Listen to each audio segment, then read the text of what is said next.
Hey, welcome back, everybody, to another edition of Veteran Nation Live. Joining me, as always, is Kahanu and TC. Welcome, guys. Good morning. Why does he get top billing all of a sudden? I was here first. No, you literally weren't. He logged in first. Doesn't mean anything. Just so the audience knows, TC always comes in like 2 minutes before, and like he's always fumbling with stuff. And he's like, once he gets it on, he's like, "All right, we going live." Well, first of all, it wasn't 2 minutes, and I was here with plenty of time to be started at 12 on the nuts, like we talked about. But you wanted to tell us some weird story about a baby funeral. That is true. And then you said mean, horrible things to our guests because apparently you are a womanizing misogynist. Yeah, haters. There will be another hater show later on this week, folks. Those of you watching, it'll be fun. They're taking things to a whole new level. I'm busy that day. Today we do have a guest, and we do have some, hopefully some audience participation, because we have some homework for the audience to try to help our guest out with her problem that she's dealing with. What's her problem? She is in a fight with the VA over her VA home loan. Now, I've talked about the VA home loan before, about how it is a great tool for veterans to build wealth. However, there are gaps even within that, as we've seen with everything the VA does. The VA, it tries to do everything, and as a result, it does everything badly. Like it doesn't do any one thing completely well, which is what happens when you try to do everything. So effectively, what I hear you saying is that ultimately the VA is good at not doing anything well. So it does do one thing very well. One thing it does do well, it tries to protect itself. I'll say that. Yeah. Now, I have already put our guest's link to her Facebook page, Facebook group, whatever you want to call it, in. So everyone, please make sure you join that if you're on the Facebook, as they say. No, they don't know. No one says that except for stupid old people. Yeah, and I am old, so I don't say that because I'm not stupid old people. So, see, I'm the misogynist. TC is ageist. No, I'm against stupid people. So I mean, I'm not. But you have a debate with them. Oh, you can't debate stupid. You tried. You let stupid destroy itself is what you do. And for those of you that haven't had the pleasure, you should go back and watch my conversation with Connie on my channel, live streamed. I'm a firm believer this is not a nod towards self-deletion. I'm a firm believer in giving people enough rope to hang themselves. And wow, boy howdy. But yeah, as a disclaimer for everybody, this is Vet Nation Live. This is not Coffee with Skipper. This is not Vet Nation Unexplained. This is Vet Nation Live. So there are a few things that I will not tolerate during the chat. This is not come hate on Skipper. Yeah, this is not come hate on Skipper. This is not come talk about what the hails. This is not a what the hails chat. I have no desire to be part of any of that drama. I like watching Skipper's drama. I like watching Skipper's what the hell's drama from time to time, but I can only take so much of that.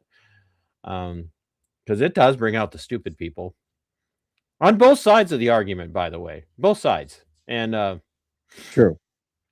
But yeah, so and you may not like it, but this isn't the place for it. This is where we do talk veterans issues in particular, but we also do talk about geopolitics from time to time and American politics from time to time, and as those things relate to warfare, veterans affairs, and all of that. So be that, come for any content that Skipper puts out during the week to those shows. This is not the place for it. I am unveiling a new prop on today's show. The Skipper gavel. Bring out the gavel. No. So when there's a ruling, there we go. Yeah, who gets to make rulings? Well, there are. I like to judge people, because I'm.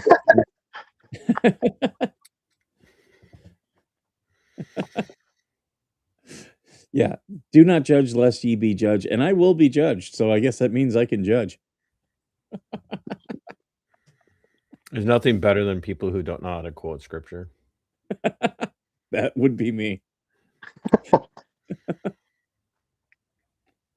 But you know what the Bible says about not forgiving people, TC?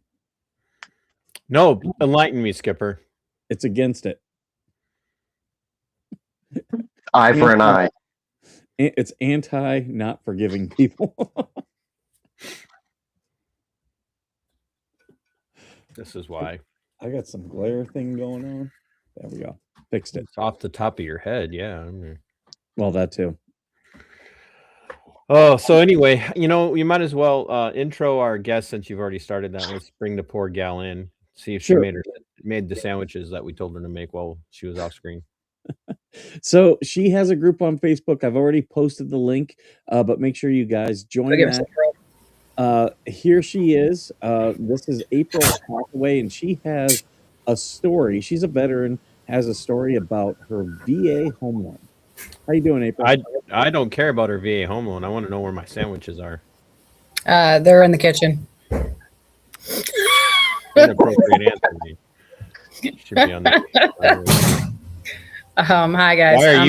Why are you not streaming from the kitchen is what I want to know. That's Yeah, I don't know. My feet hurt from the last 17 hours of being in the kitchen, doing my duties and all. You know why they cut out underneath kitchen cabinets?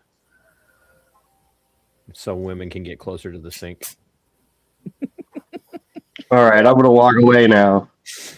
We're gonna get so much hate. That's fine. Let them hate. I actually like cooking, so that works for me. Make anything easier for me. Hey, wait. I could have a new Cooking with TC partner on. I'm all there for that. I'm always putting stuff on. Reels of cooking. Yes, we do like girls on the panel. We'd like more girls on the panel, quite frankly. I'm tired of having to refer to AVA as my sweetheart. So yeah, and you're my baby daddy. It's not wrong. So April, you and I haven't met other than right before the stream started. Not on time again, of course, because Skipper had to regale us with a weird story. But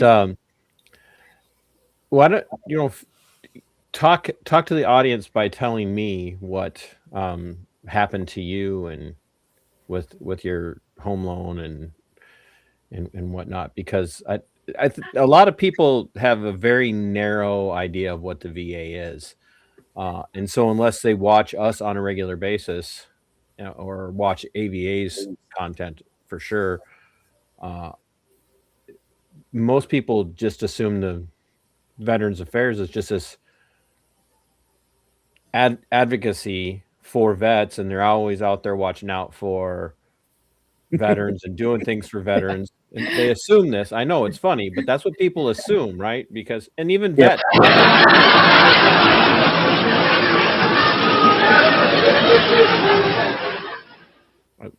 Nobody could understand that sound. It was that bad. Yeah, I don't know what that was. It was canned laughter. Yeah, it was canned something. Yeah, I mean, honestly, we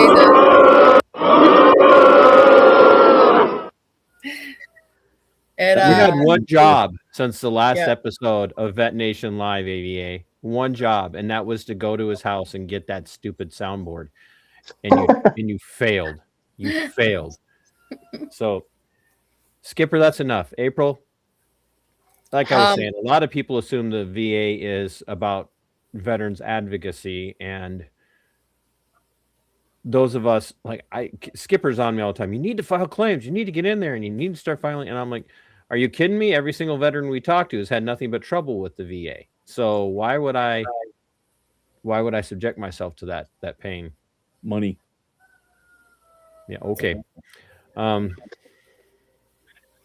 yeah, I mean, the VA itself is not an advocacy for veterans. They are an advocacy for themselves. They are going to be more politics and red tape when it comes to something going wrong and them being liable than they are going to put their foot out there to actually help a veteran. I was just talking to you guys, or some of you before the podcast, about that. Was, like, we have this whole statistic of the 22 a day, but what people aren't seeing is it's institutional neglect at this point, where we get out of the service or even still in the service, and then we're still fighting another battle even when we get out, but the battle is the VA. It's a never-ending battle trying to get the things that we deserve from putting our lives on the line and putting our families in danger, by having to leave, and our stability in general, our mental stability, physical stability. It's just a constant battle. And the VA is more, like I said, accountability is just not there when it comes to that. We're constantly trying to fight them. Agreed. The VA is no bueno, in my opinion. Yeah. And that's right. Can we talk a little bit, just a little bit about the timeline, just so we have a little bit of an understanding what all occurred? Okay, so pretty much, this actually all started for me, in my case, in 2021. I bought a house in Whitehall, New York. I was relocating from Tennessee to New York because my oldest daughter lives there, and she was having my first grandbaby, so I wanted to go back to support her. I actually bought a house there in Whitehall. A couple of months in after buying the house, things started coming up like, oh crap, it's getting cold and it's not holding any heat.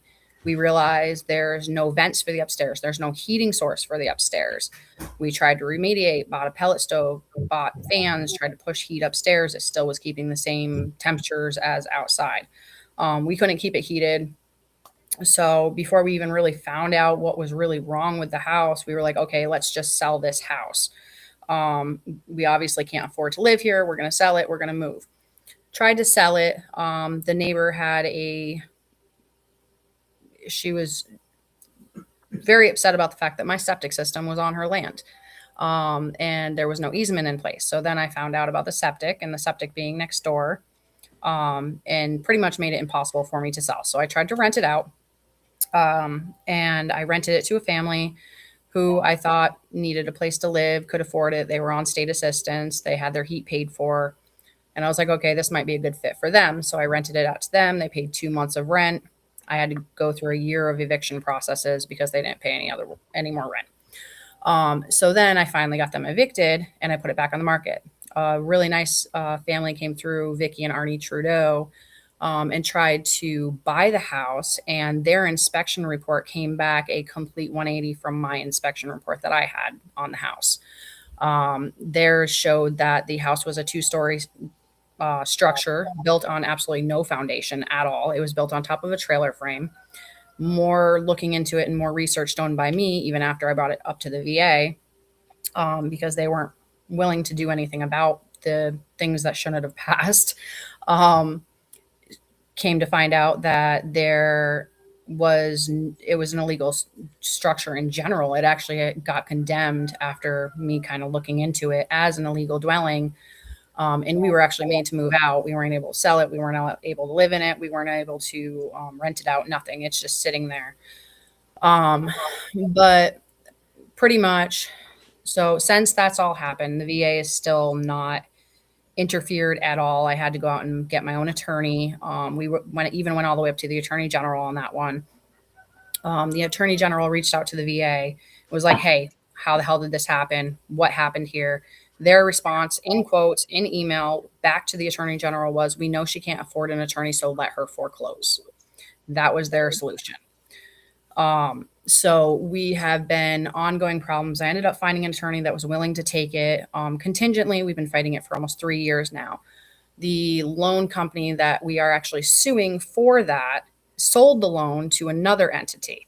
That entity is now trying to foreclose on the house while it's in active litigation for malpractice and fraud, which will void my lawsuit that I've been fighting for almost 3 years now.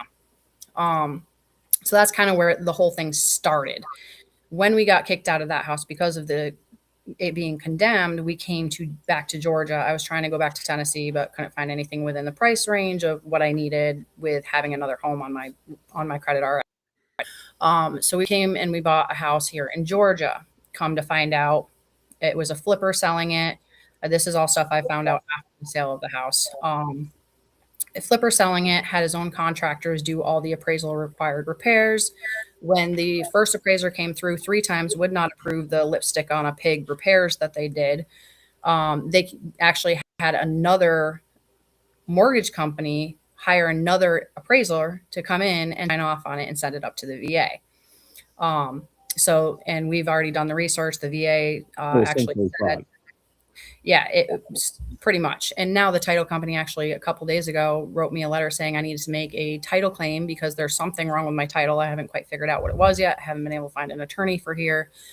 But there is over $55,000 that is unaccounted for in my closing costs. That got divvied out to somebody.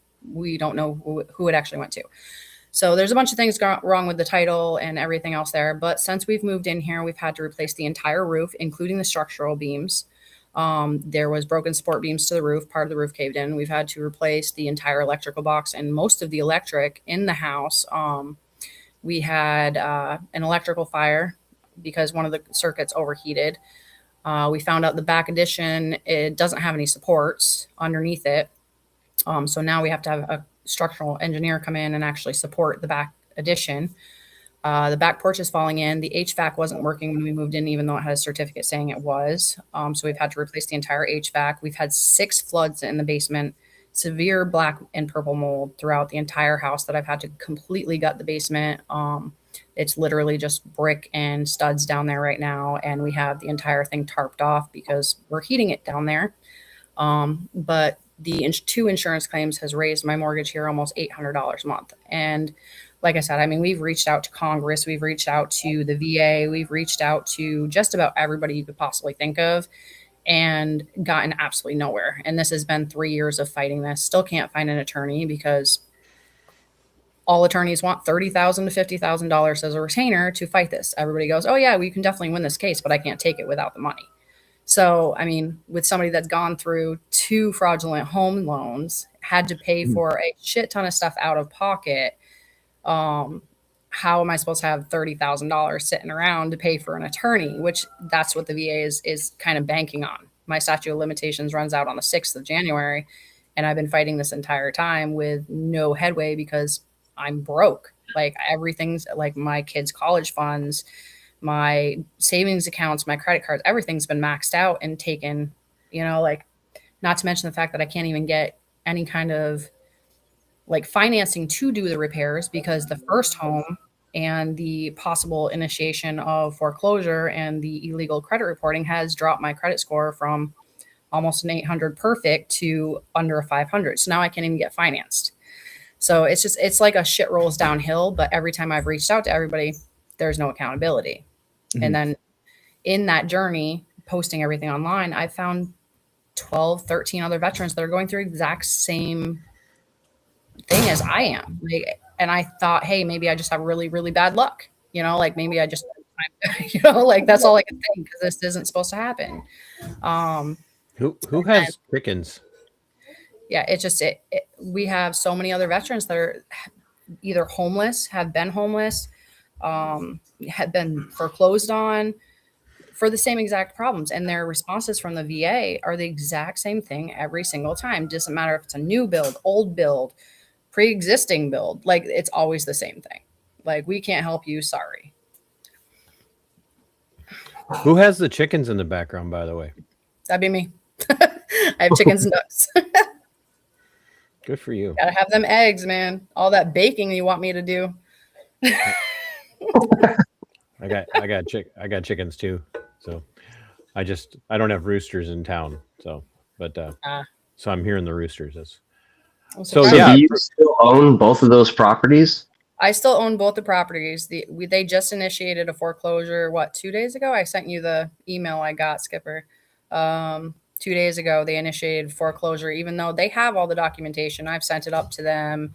Veterans Affairs, advocate that I was working with, Benjamin Pomerantz, has reached out to the mortgage company, given them all the documentation. I've sent all the court documentation up there. I've even contacted the court. I've contacted the attorney that's actually trying to foreclose, sent her the court documents showing that the house itself is in litigation and that she cannot foreclose on it, which I say can't lightly because technically they can, but it's a wrongful foreclosure.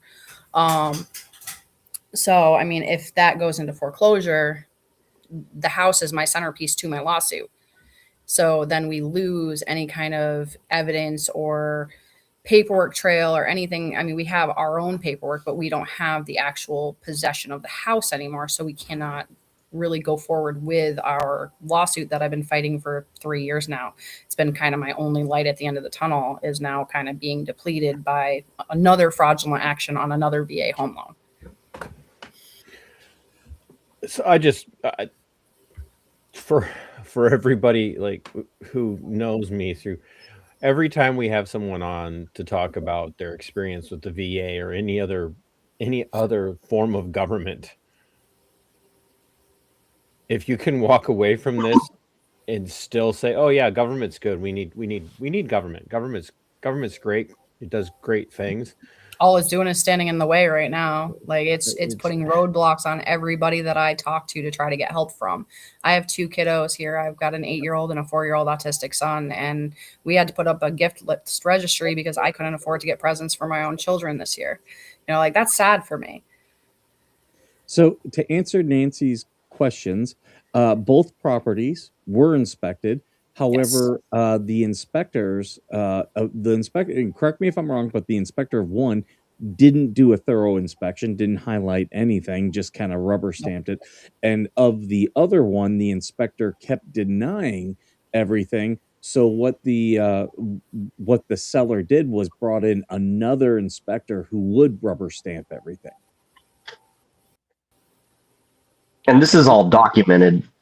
It is. I've even posted it all on my page. Well, a lot of the documentation is on my page that he posted here at the beginning. A lot of it, I have a GoFundMe posted up, and a lot of the documentation is on there as well as pictures and videos of the damages that I've had to deal with, the craziness, the emails back and forth, the red tape in politics from the VA. I have screenshotted it and posted it.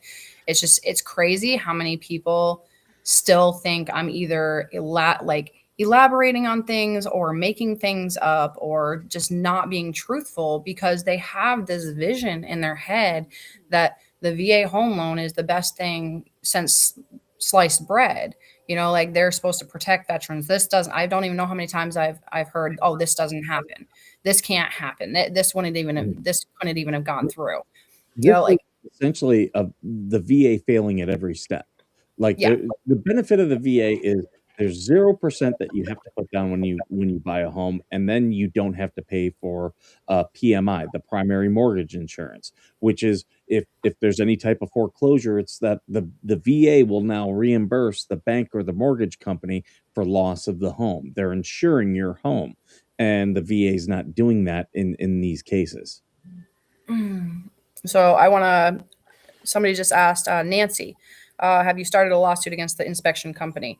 So, the problem with starting a lawsuit against either the appraiser or the inspector in either of these cases, so they all have clauses in their contracts that state they are only liable up to 2 times of what you paid them. And unfortunately, with $200,000 worth of damage at this house and over $1 million worth of damage at the other house, $830 is not going to do much for me. No attorney is going to start a lawsuit on an inspector or an appraiser in this case, because it's not going to be worth it to them, especially since I need somebody that's willing to do it contingently or pro bono. They're not going to get paid from that. Nobody's going to take that on. And Wait, that's you mean to tell me that the justice system, including civil litigation, it also is corrupt? Yeah, that's definitely not in anybody's favor either. At this point, it's the veteran in this case, or the other several cases that I'm working with. Those veterans are guilty until somebody else is proven guilty, and that's kind of just the way that it's going, and it has been for the last now 5 years. Pretty much everybody all ignores Skipper. He looks like he's playing Nintendo in 1988. He does, kind of, actually. I'm trying to adjust my camera. But yeah, I mean, unfortunately, like I said, I mean, it sucks. It's a sad and kind of soulfully happy moment in my case where, I reached out to the public and I found other veterans that are going through the same thing, which is sad on so many levels, because these families have kids as well. These families have lives that have been destroyed over this, but at the same time, a happy kind of moment for me that I'm not alone. Like, I have somebody that can understand what I'm going through. I have somebody that can listen to me and understand what I'm saying and not question whether or not I'm telling the truth or I'm making things up, because that's kind of where I've been this entire time, is just people looking at me like, I don't know about that, like. Well, yeah, and the general people, they have it in their head that the VA is so good and the home loan is perfect for us. But there's hidden things in everything. Well, absolutely. The biggest problem is like, April, you've said, hey, I've found 12 or 13 other people. Well, here's what we know about people who are being victimized by government. For every 1 to 2 that you find, that's the 10% of the iceberg above water. Mm-hmm. There are. Oh, I know there's so many more. That's why hundreds others. So you're here alone dealing with your advocacy that you're doing, which is specifically about VA home loan reform. You found, let's just say you found 12 people who have been victimized. If that's only 10%, that means there's another 100 out there. Absolutely. Just for those 12 that you found, there's another 100 out there. Yep. Well, that's why, like, on my page, I have a thing that says your voice still matters. Like, even if your statute of limitations has run out, like, even if, like, you've kind of come to terms with what's happened to you and you've tried to move on, like, your voice still matters. It's power in numbers. Like, nobody's going to listen until this gets so big that we can finally get change so this doesn't happen to another family. Like I said, my statute of limitations is out on January 6th. That's my Christmas gift. I'm out of time. Yay me. But at the same time, I don't want this to happen to somebody else. I know the devastation. I know the sadness. Like, my son was 6 months old when this happened. My son is autistic. I have spent his entire life sitting behind computers, phones, emails, trying to fix this. I have missed his entire life. My daughter's 8. That's half of her life. Like, the amount of damage that it causes to try to fight something like this, it takes up every minute of every day. And every single time you turn around, you're getting another denial. I'm sorry, I can't help you. Here's some resources. You know, like more resources for more people to call does not help me. Crap, I've been talking to Patricia Ross, who is the commissioner of Georgia for the VA. She's been trying to kind of help me along the way here and there, but she's put me into contact with several other entities. One of the options, or the only option that was given to me by the VA for that section of the VA was, okay, well, this house is hazardous, so you need to move out of there. We will pay for up to, because I was looking for actually money to help fix the problems that was wrong with this house. There's no programs to help you with that. I'm sorry, but we can move you out into Section 8 housing. You'll have to rehome your pets and move into this apartment building, but we'll pay for your apartment for a year. So you want me to give up the little bit that I have left that I've managed to salvage from everything that's been torn away from my family and my children, give up their animals, which is part of my family and my kids' family, to move into a drug-infested Section 8 apartment that the military can pay for? That's your solution. Like, what? And this is all in email too. So these are things that I do have documented. And so it's not me just making up stuff. That's why I always post screenshots of shit, because everybody's like, oh, there's no way that the VA told you that. You want to see the paper? Like, that's where I'm at right now. And I do want to clarify something too, by the way, and not to, the military isn't doing this. It's the VA that's doing this. Exactly. And it's so the VA. It's the lack of oversight. When you said that, here's what the military is doing, I want people to understand the military actually treats, not in all cases, the military actually treats people far better when they're serving. Oh, yes, they do. For the most part, than the VA treats people when they've completed their service. Well, we say that, but I mean, just to bring up, I have a veteran. His name is Alexander Jimenez. He's a staff sergeant in the Army National Guard. He's one of the people in my group that have been sold a home that did not meet requirements in the lease. That he has ceilings caving in. He's got a house that's completely, it should be condemned pretty much, but he has no choice but to live there, like a lot of us, because we've been completely strapped by all these situations. He is still actively in and still getting denials. He's still getting no help. He's been fighting this for, I think, but that's the VA doing now. But he's using the VA, yes, while he's still in exactly the guard. Yeah, right. Yeah, so it's not the military itself, or it's right. We are treated better when we're in, yes, but when it comes to them taking the VA, let me be specific, the VA taking any kind of accountability itself, whether you're in or out, they're not going to. They're going to stand behind every. And that's the distinction I was drawing. Is a lot of people, especially if they've never served, do not understand the VA and the military are not connected. No, there is absolutely no administrative connection between them.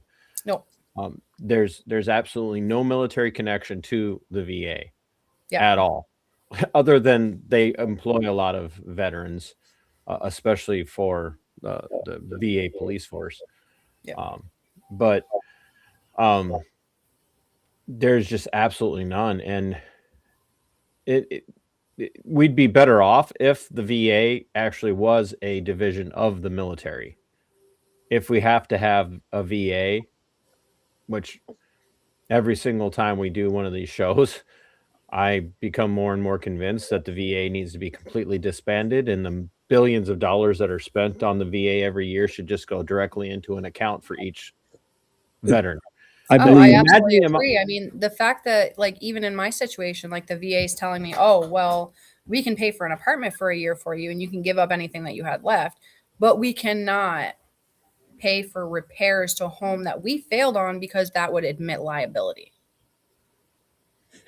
I think a lot of these things, like, I think all the VA hospitals should be given to the Health and Human Services.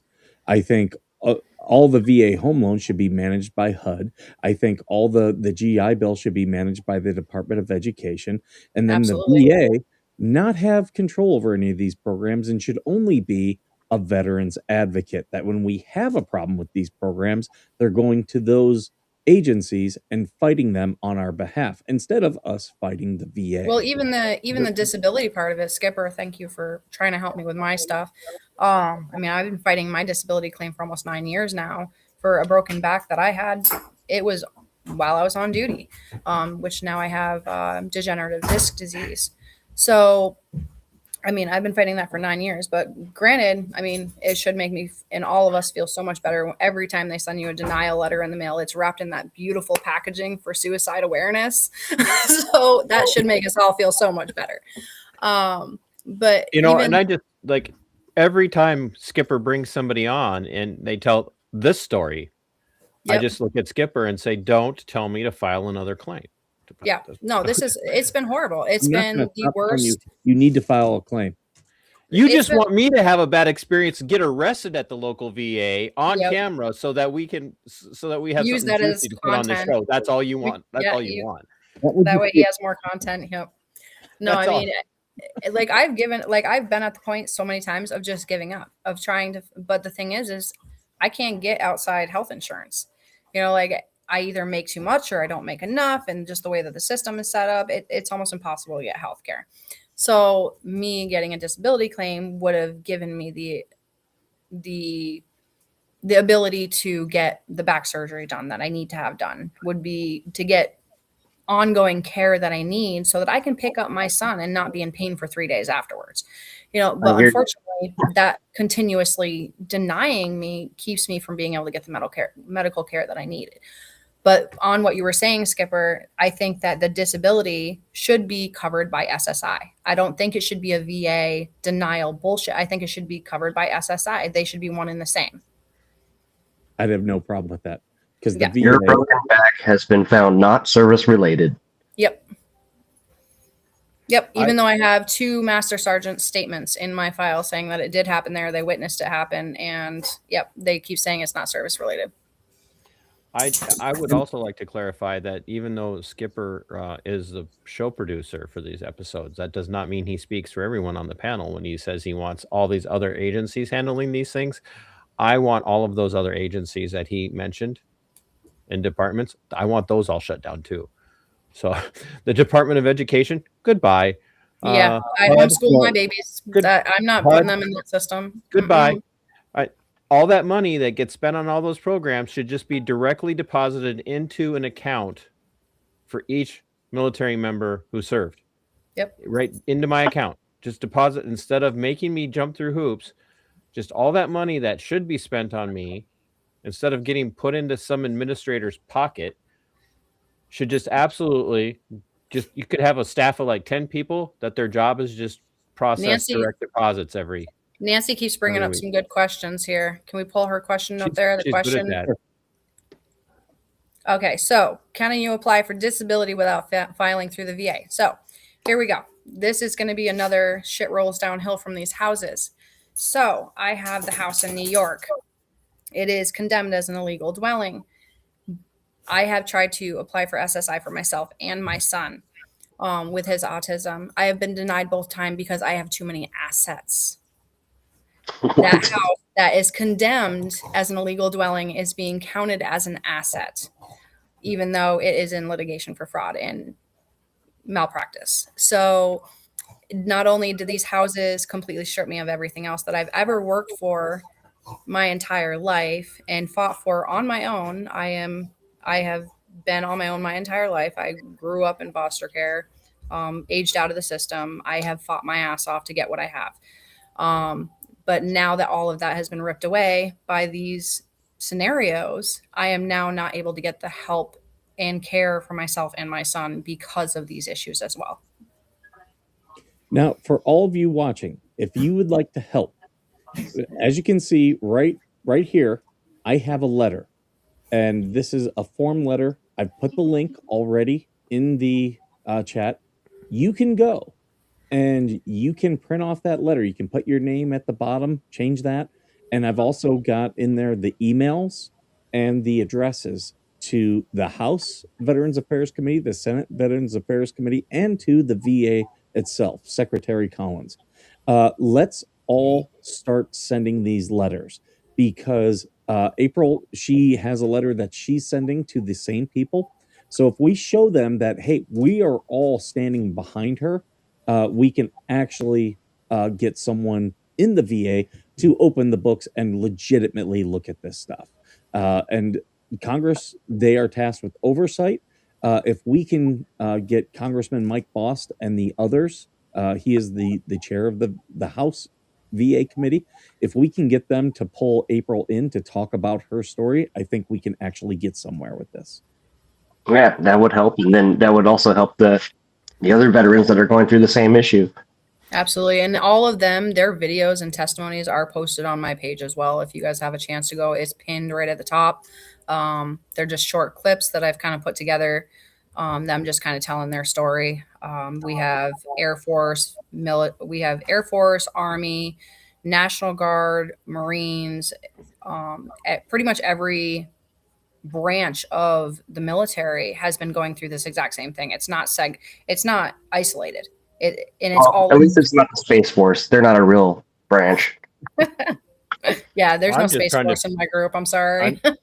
I'm just trying to figure out how you found Marines that could sit still long enough to to do a video and not be eating crayons while they were doing it. So. Actually, it was her and her husband, both dual military spouses, and their house they bought. Actually here in Georgia as well, got foreclosed on and then auctioned off on them because of failures from minimum property requirements. They couldn't afford to fix the stuff. So these properties are being inspected. Mm-hmm. And then inspected by their appraisal. And then sent up to the VA to be rubber stamped. So the VA is responsible because they're clearly not making sure the people that are doing the inspections and the appraisal are doing their job.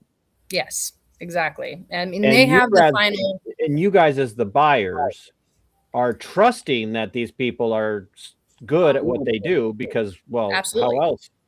I don't even know how many times I've heard that. Well, I mean, didn't you go into the house? Like, didn't you go look at the house? Yes, but I had a 6-month-old baby in my arms, and I had a 4-year-old daughter tugging on my shirt tail. Am I supposed to go crawl under the house to see if it had a foundation? You know, like, stop blaming the victims. Like, everybody wants to point the finger. Well, didn't you get an inspection done? Didn't you do this? I hired the appropriate people to do a home sale, the same people you probably did, to ensure that your home was safe and livable. And mine had the added value backing that they were supposed to be done by specific minimum property requirements for protocols due to the VA. So I had an extra peace of mind, so to speak, that it was a safe home for my children to live in. All these people are so eager to point the finger at these people that are the victims, you know, like, but nobody wants to point the finger where it really belongs. Yes, the inspector didn't do his job. Yes, the appraiser didn't do his job. Yes, the title company didn't do their job. Yes, the attorneys didn't do their job. But who employed all these people? Let me just ask that question. Who employed all of these people? I'm just gonna say the government. I'm sorry, people. I like the VA. The VA. Shit rolls government. There has to be a top dog to this whole scenario. The last person to see this file, the last person to go through and make sure that everything is T's are dotted, I's are crossed. You know what I mean? You know, like, that is the last. Well, if government's filling out the forms, the T's probably are dotted and the I's probably are crossed. So exactly. I mean. So, like, but that's the last line of defense to make sure, hey, okay, so I'm going to go through this file because they're the final underwriting, correct? So you got the construction and evaluation team sitting there with your file on their desk. They're going through it to make sure, okay, yes, it only had one appraisal done. And if it didn't have only one appraisal done, why was the second appraiser brought in? You know, why did this happen? Why is this inspection not making sense? Why is this extra paper in there? So just an example. So my New York let's just be frank, like, or, you know, Francine, whatever whatever your pronouns are, or both now. The reality of this is 98% of the people that are going to go buy a house have no idea what they're looking at. Exactly. And you're so excited. You find a house that you think is like, this is the one, this is the place. Like, this could be home. that you get a little bit of glaze, you know, over the eyes, where you're like, I'm gonna see what I want to see when I like when I like this place, but I'm not going to look at it necessarily with as critical of an eye until after I've been living there for a few months, and I'm like, why did I not notice Exactly. this? That's right now.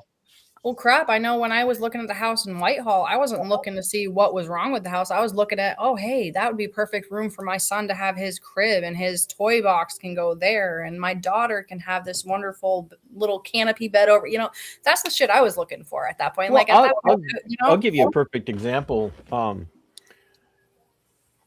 With, we live in one of the oldest. Exactly. Go ahead. We live in one of the oldest homes in the town that we're in, and we're fortunate that it is a good home. But the addition that did serve as our homeschooling room for the kids until they, grew up and did the smart thing and got away from me. It's now my studio and my, where I work out. When we moved in, we're like, this is amazing. This is going to be a great place for the kids to have, to be able to do schoolwork and do so that it's separate from the rest of the house. We didn't realize that when they put the addition on, they did not run any ductwork to this room for heat. Now, people are like, in Minnesota? Yeah, in Minnesota. Like, we learned the hard way the first winter that, and that's something pretty simple.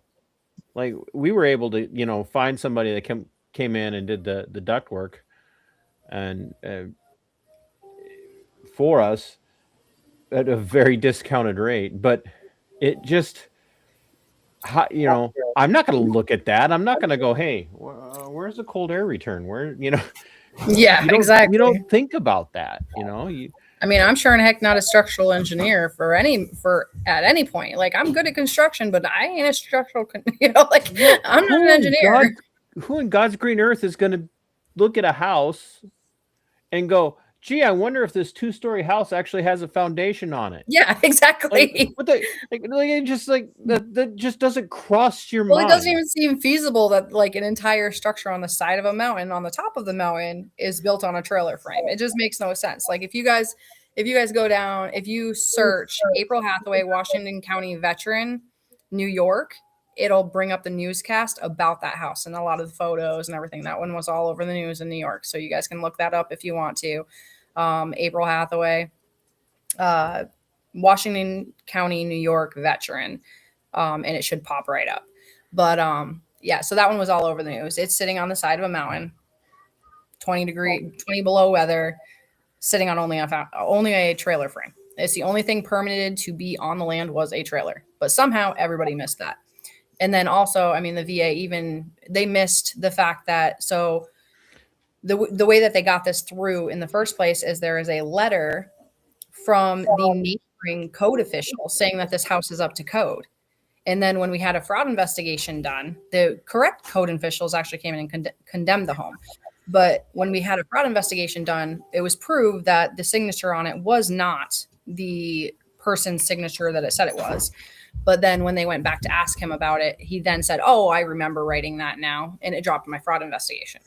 So it's it's small town shit. Honestly, I want to pull a thread here that you handed to me. This is my forte. I want you to go back and I want everybody to remember what April just said.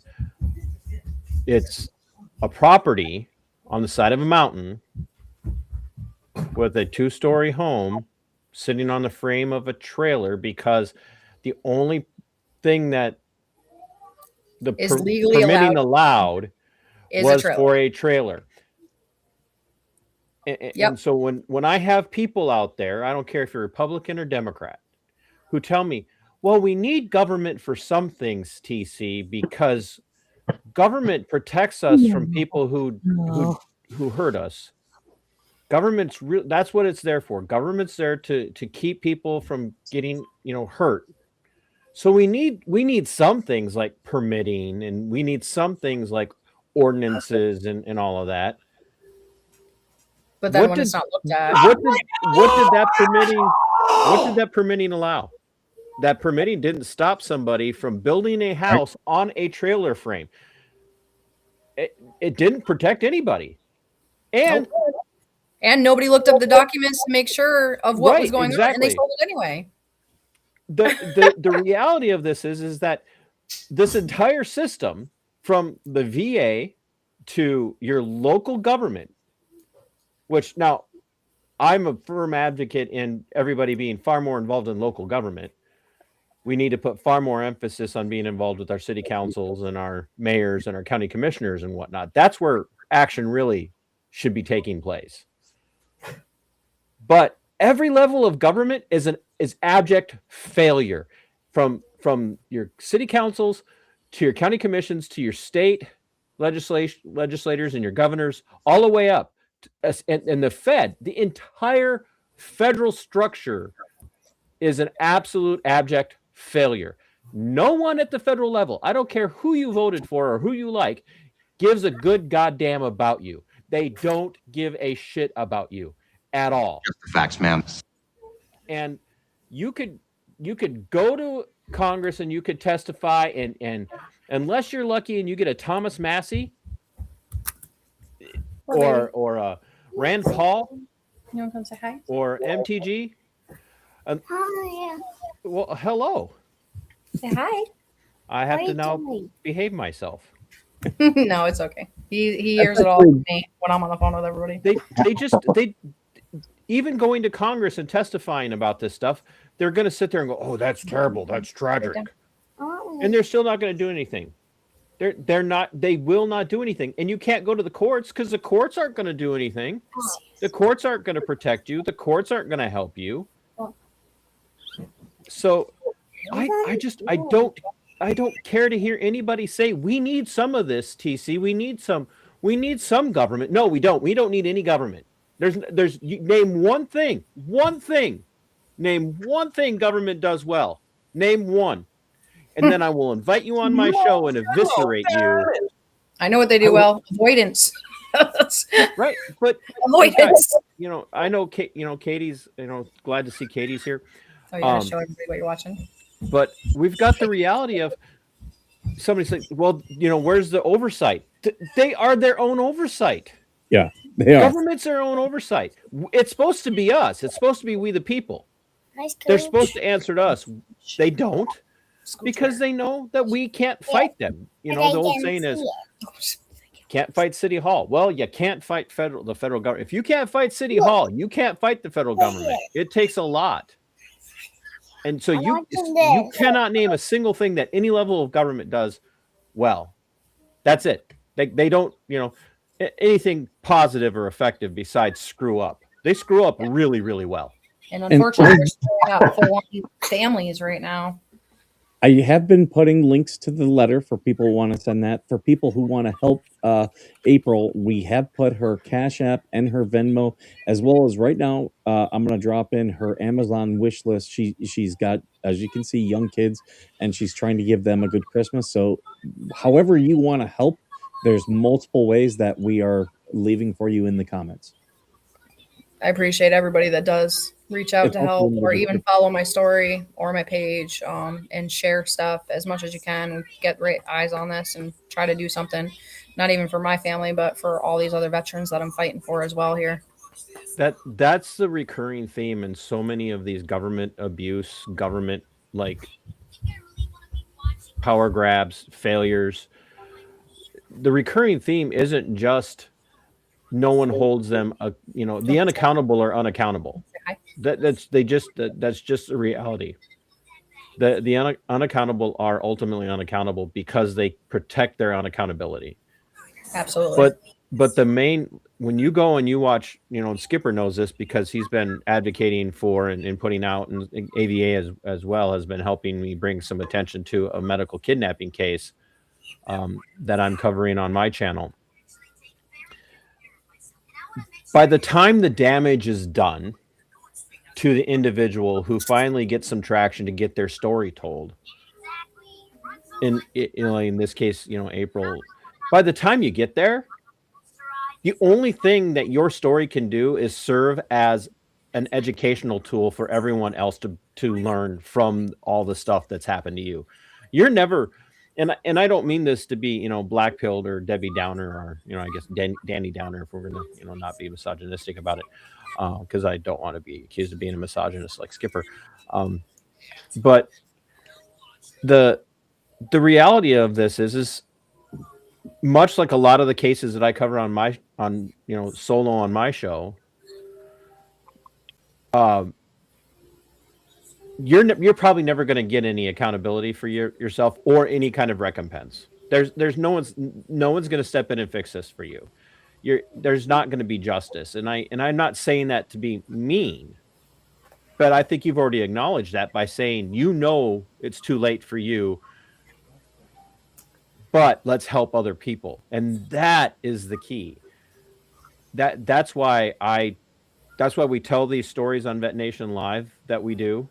And it's why I do what I do on my channel, and it's why I'm, so have such a kindred heart with, Kahanu, Veterans Affairs Media. Like, he's out there actively fighting in the midst of being abused by the VA, which is supposed to be there to help and protect. And he like getting any kind of traction is next to impossible. So if we help one person, if we help one vet, and you brought up 22 a day, towards the beginning of this, I want people to understand, like, look, I've got these two books up here by the great author and philosopher Scott Horton. He's also a very strong advocate for, pulling American military out of useless wars around the globe.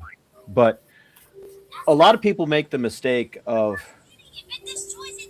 seeing war as the reason why people come back as veterans and self-delete. Nope. The 22 a day.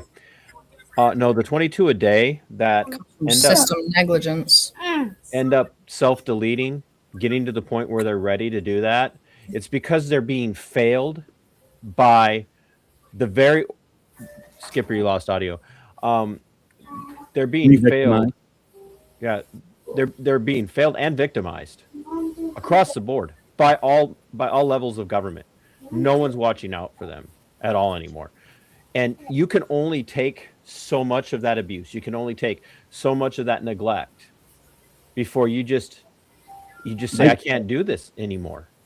I do want to say this. I've got down below, I've got I've got April's Facebook page, and we're linking her up with Katie as we go. But with that, this group that April has kind of created and brought together, they are working on doing a class action lawsuit. If you're a veteran and you have used the VA home loan, you can be a part of that class action lawsuit. So reach out to April via her Facebook page, which is linked below. And that, and that's the other thing too, is a lot of people hold out for, I'm not saying that's what April's saying, and so April, please don't hear me saying that. But a lot of people hold out for, we just need this lawsuit. We just need this lawsuit. And a lot of people hear money. It's money. It's money. Like, no, all the money in the world doesn't fix any of this. No, it doesn't. It's about fixing things.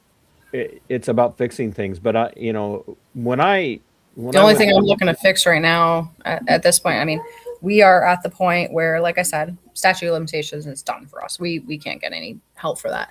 And I'm obviously not okay with it, but at the same time, I've accepted that. At this point, we're picking up the pieces from where we've been left in this pile of ruins and moving on.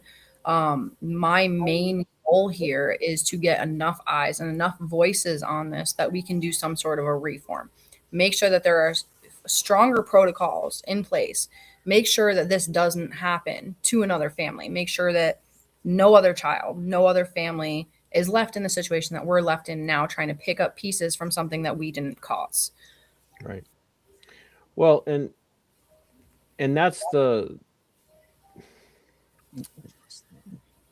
very system of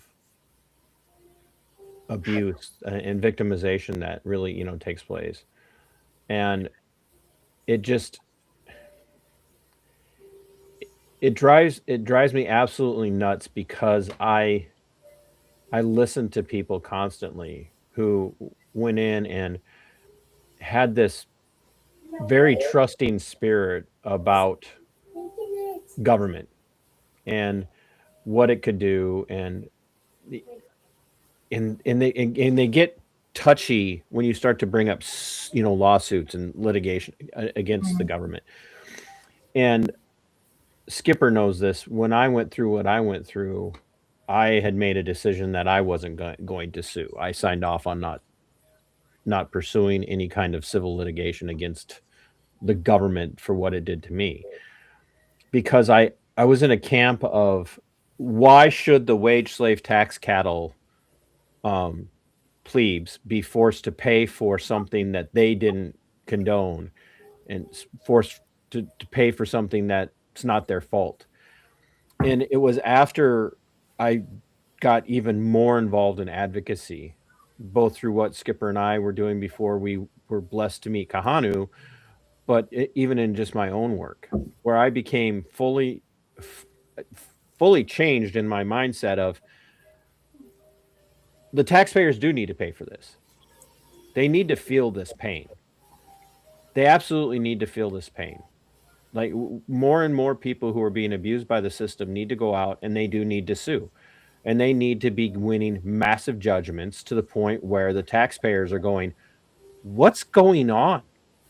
Why are, I don't care if it's your local dog catcher or your local town cop or your city council is like you targeting you with overuse of city ordinances and we all know that happens. Oh, I got a neighbor like that. They hate that neighbor. They hate that person for some reason, and they apply city ordinances to that person more than they maybe totally to that person that they don't apply to anyone else, because they want that person gone. And the more that people wake up and see every day that their local PD or their local city or their local county or their sheriff's office or the state patrol or whatever the case might be, or the feds at whatever agency. Hello to everybody in the chat, by the way. The more that they see that these agencies are paying out massive settlements because they're violating people's natural rights and the courts are ruling in favor of them, the more people will start to demand change. The more they will start to advocate for change. But one of the biggest things that I was thinking about with the lawsuit in New York, which is on the house there, is even if I was able to, like, the money, yeah, it's going to be good to try to help rebuild some of what's been broken. But in the long scheme of things, it has nothing to do with the money. It has to do with the fact that I can have something that's court documented that can say, yes, the VA failed. Like, they failed and they sold a home with a VA backing that has been legally condemned as an illegal dwelling, and all these people have been sued due to this because of the negligence of the oversight of the VA. The minute I have that document, it gives us valid claim to anything else that we are saying. It gives us that backbone to be able to be like, hey, look, here it is, but until that happens, which this possible foreclosure is risking. And that's why I'm so upset about that part of it. Like, if somebody can't put a stay to this foreclosure that is risking this lawsuit, it's giving up a whole lot of work that I have done to try to get that backbone for all these other veterans. So that is where my fight stands right now.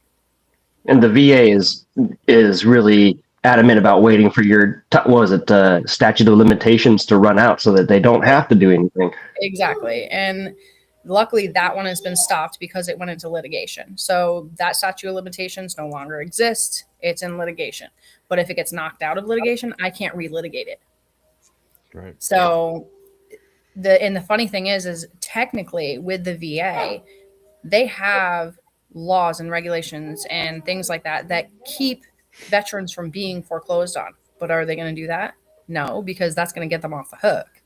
No matter how many times I write out to them that this house is being foreclosed on, while it's in active litigation, which is clearly against the law, they're not going to do anything. They're not going to stop that foreclosure. They're not going to reach out to the mortgage agency and be like, hey, you can't do that, because it's going to save their ass if they foreclose on it.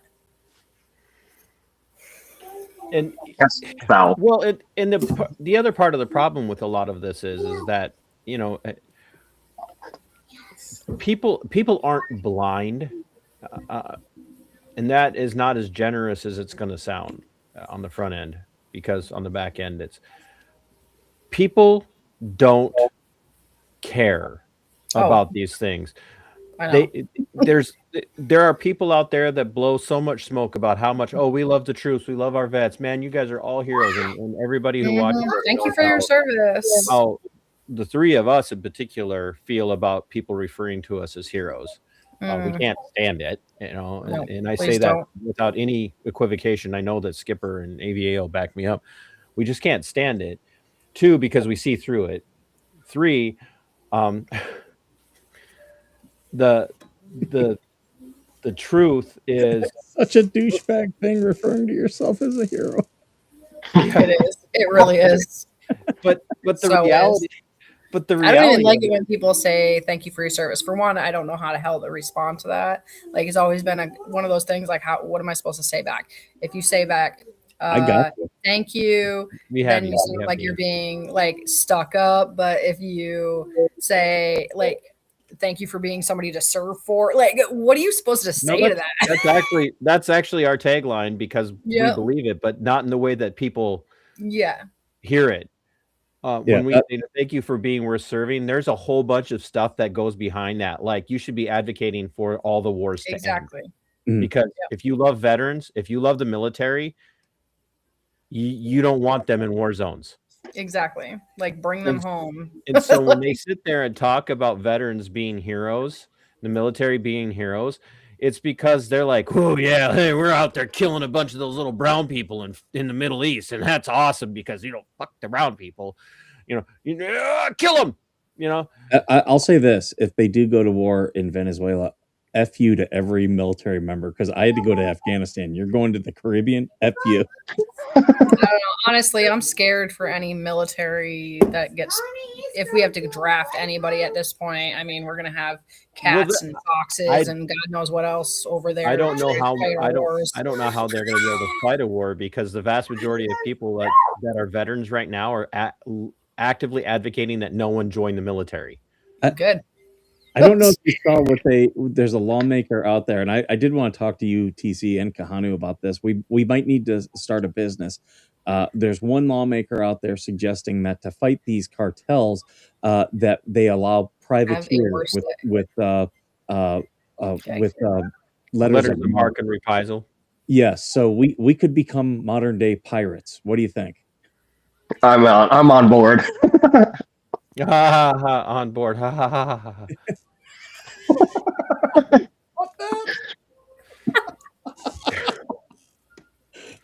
Oh my god. No, the come on, boys, we're going to get some cocaine.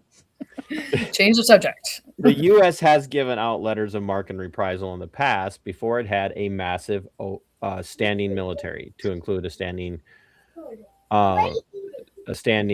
Navy and any of that. I mean, the U.S. has had a Navy since, the American War for Independence, the War of Secession, from the Great British Empire. But it's not had the kind of Navy that it has now. And so they did issue, letters of marque and reprisal, and they did allow privateers to have cannons on their boats. And as an advocate, a purist for the Second Amendment, I think we should all be allowed to have the exact same weapons the military has, which would make it, a lot harder to invade my home. But the reality of it is that right now they know that they're in a really tight spot, because the American people, outside of a few blind idiots, are seeing through all of this stuff. Venezuela is not about freeing the Venezuelan people. It's not. It's got nothing to do. It's really has ultimately nothing to do with the opioid crisis in the U.S. It has everything to do with they got oil that will work in our Texas refineries. That's it, which, yeah, well, might for a short period of time lower our gas prices. But how many American service members is it worth to get oil from Venezuela? How many? How many are we okay with dying? How many are we okay with them coming back if it comes to having to put troops on land? How many are you okay with them coming back? Yes, absolutely, Ruben. How many are you okay with them coming back and maybe having such terrible PTSD from what they've had to go through, then get neglected by the very same VA system that we spend so much time talking about on this show, on almost every episode? How many people need to be neglected after they've gone off and fought another war and another regime change? How many? 22 plus years. I just want to give out a quick shout out to the Angry Vets group, SCARS. That's his nonprofit. And yeah, they are helping veterans. Absolutely. But 22 some years, all three of the people besides me all served during the global war on terror. What did we accomplish? You know what we accomplished? Shit. Nothing. That's what we accomplished. Nothing. We made more veterans. Millions upon millions of people dead. Thousands upon thousands of American service members dead. And all we got out of it was a shiny medal and a piece of paper saying "War on Terrorism Award Medal."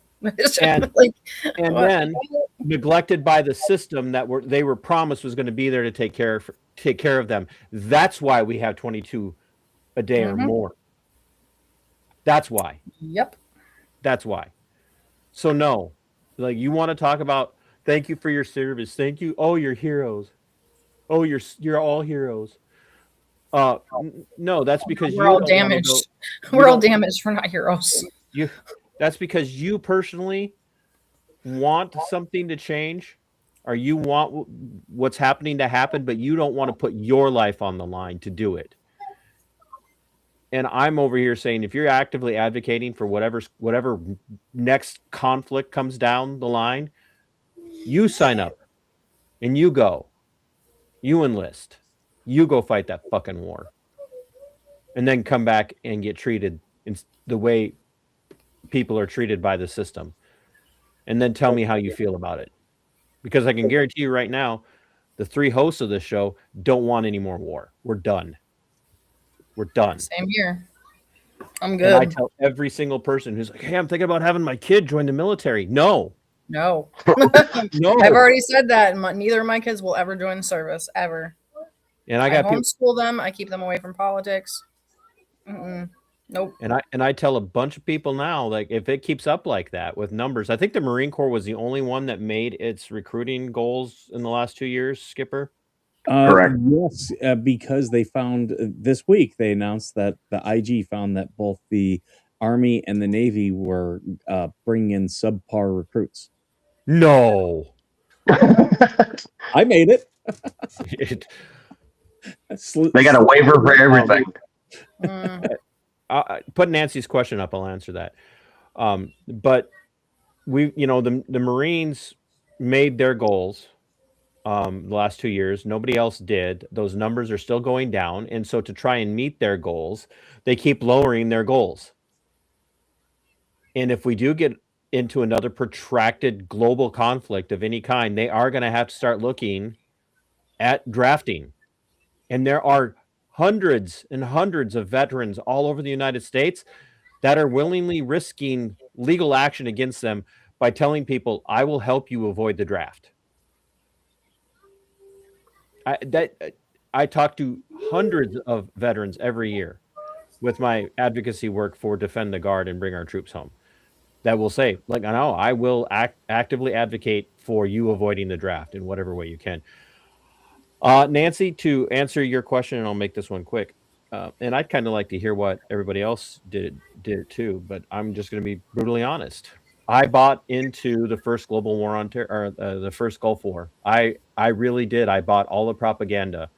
I bought into that Iraqi soldiers were taking babies out of incubators and smashing their heads against the walls in Kuwait because they put this really sad Kuwaiti girl who was the daughter of an ambassador, the Kuwaiti ambassador, and they put her on American TV to say, I witnessed this, was alive, found out it never happened. That Iraq was, their goal was to invade Saudi Arabia. Their goal was to take over the entire Middle East and have an Iraqi caliphate. Not at all true. They didn't tell us the truth. That Kuwait had been told to not drill it's called diagonal drilling, and it's a very complicated system. But Kuwait was diagonal drilling into Iraqi sovereign soil and stealing Iraqi oil. And Saddam Hussein said, knock it off. And the world very quietly told Kuwait, you stop, but we'll watch out for you. And so they kept it up. I picked the wrong week to quit amphetamines. Every week is the wrong week to quit amphetamines. That's what they did. I bought all of that because I didn't know any of the truth, because they won't tell us the truth about anything that we're about to go to war over. So I don't care if you like Trump or don't like Trump. If they're telling you that we are going to declare fentanyl a weapon of mass destruction, which is the biggest. Did you not hear enough about weapons of mass destruction in 2001? Did you not hear enough about it? That's what we were told. We were told that Iraq had weapons of mass destruction. We've been told that Iran is on the cusp of developing a nuclear bomb that they're going to use against the U.S. They don't even have a delivery system, let alone plutonium that's been refined well enough to even work as a weapon. But we get told this all the time. But now we're supposed to believe that that fentanyl, the opioids, are a weapon of mass destruction, while we still have doctors prescribing it in the United States. You know what? If it's a weapon of mass destruction, go bomb some doctors' offices. That's what I said. Go or arrest these sons of bitches, because they're the ones creating the demand for it by getting people hooked on it. That's why there's an opioid crisis. Big pharma. So yeah, let's start bombing big pharma. Can we do that? I'd love to see that happen. That won't happen because those people butter the bread of the politicians that want to go fight this war in Venezuela. Well, I mean, it's kind of that same thing that everybody's been kind of posting all over social media lately, like the COVID shot, like that was life-saving measures, and that's why it was free, right? Well, chemotherapy, EpiPens, like why are these things not free if they're life-saving? Cancer treatments, like right. Those aren't free. Right. But yet COVID shots were free because they're life-saving. So yeah, I bought the lies. I bought the lies that it was a great patriotic thing to do, to sign up to go fight the first Gulf War, and then halfway through basic training, they announced the good news that the war was over, and the bad news was I was still on the hook. So, and I'm going to get the channel in trouble. So Skipper, be prepared for a flag. We had cadences that we sang in basic training and AIT and at jump school. I know, I heard that practice beep. They had us. You want to know why a large portion of the Muslim world hates America? It is not our freedom. It's not our freedom. It's because when we were getting ready, when we were in training to go to war with Iraq, they had us doing cadences. 1 shot, 1 kill, 1 dead raghead.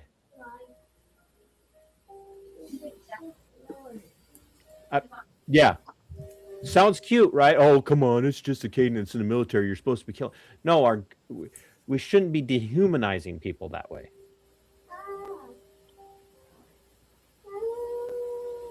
That's not appropriate. Seen a grown man naked?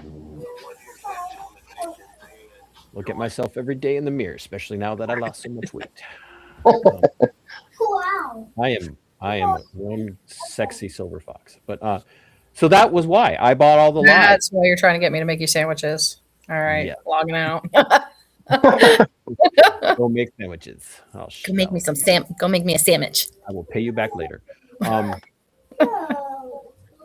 That's why I joined. It was because I bought all the lies that it was patriotic to go to another country that was posed no threat to the United States and kill their people. Mm-hmm. I bought the lie. I think we all did. I mean, we all had underlying reasons as well, but like that's usually, well, we're gonna go be heroes and save the world. You know, like no, we also fought the law, and the law won.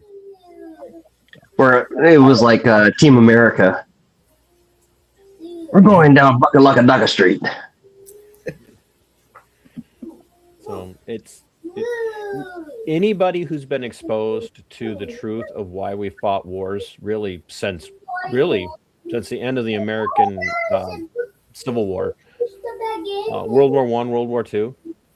If you spend any time actually studying why America has involved itself in any war since the end of the American Civil War, it's always about Smedley Butler, General Butler.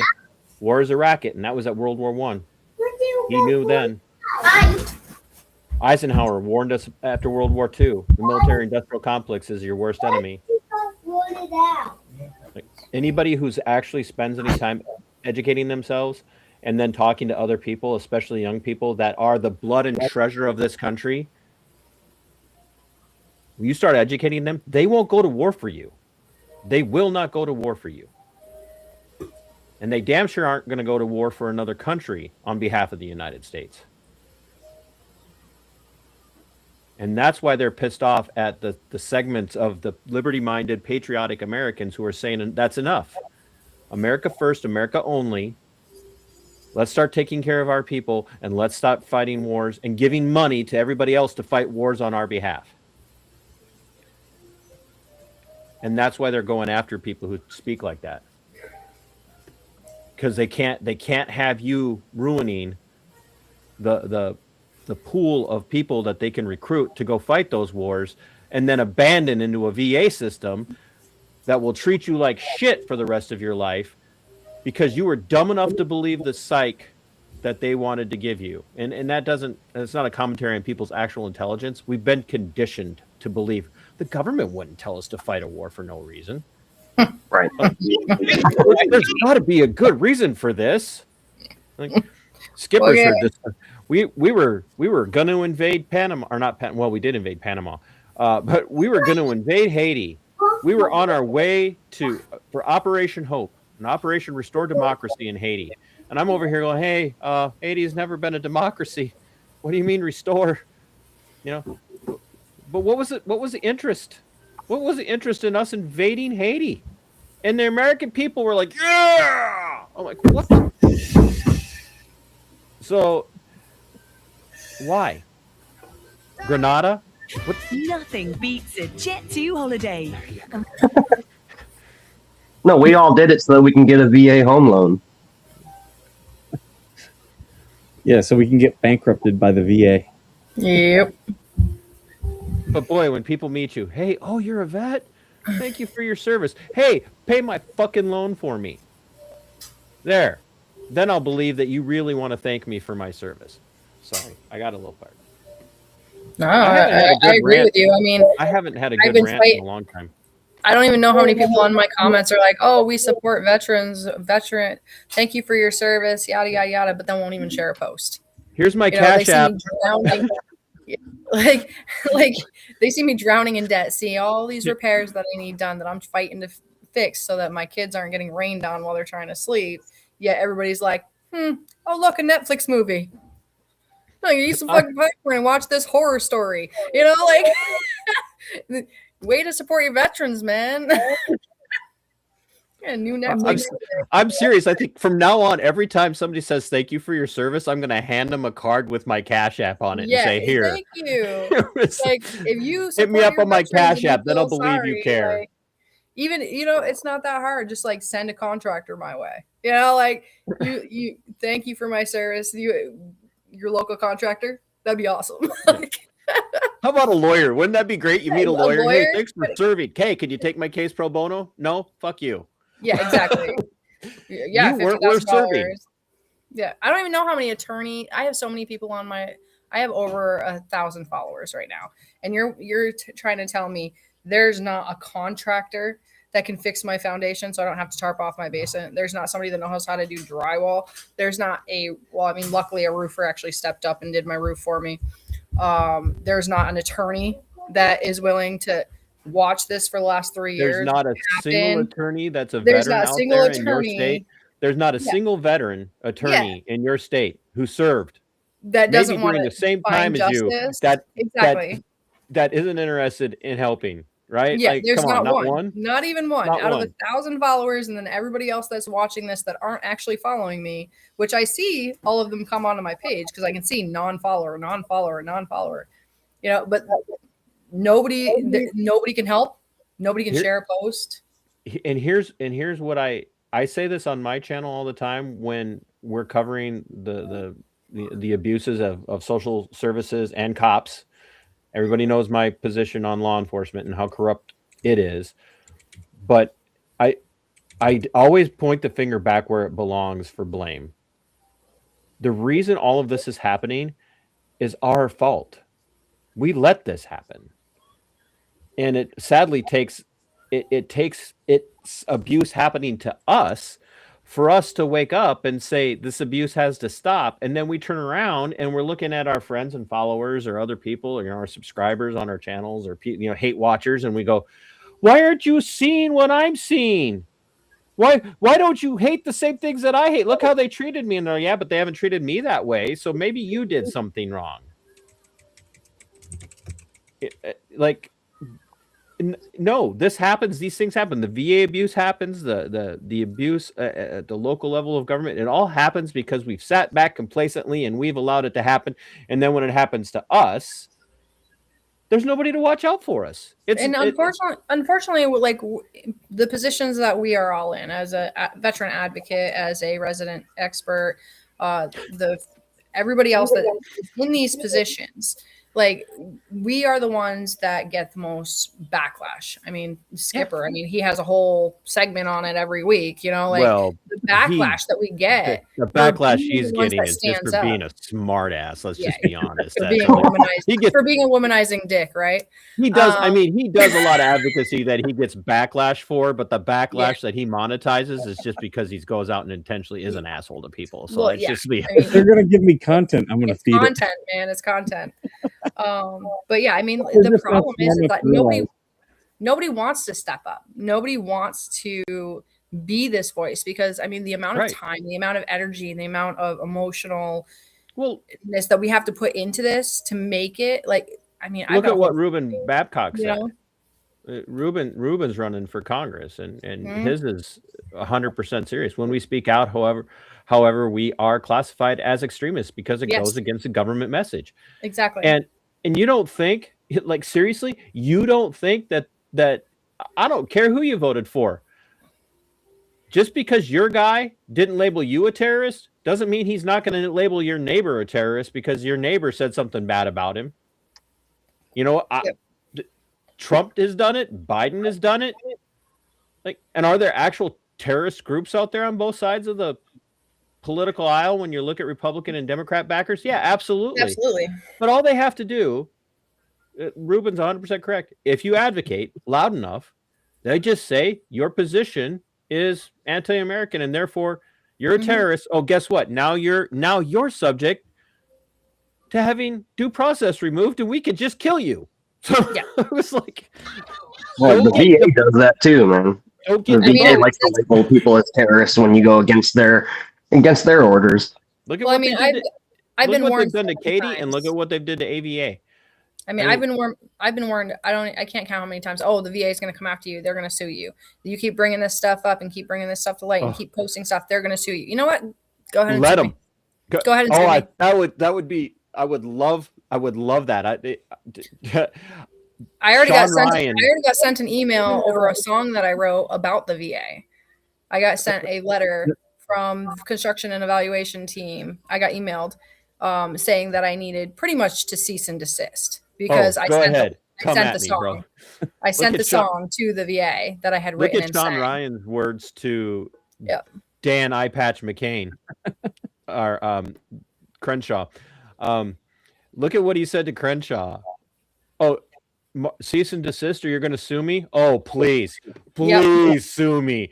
Please sue me, show Eye that Patch McCain. I'm I in the right will and you're love scared. to have that discovery. I really enjoyed, because I did post his lawyer's letter. I enjoyed the footnote.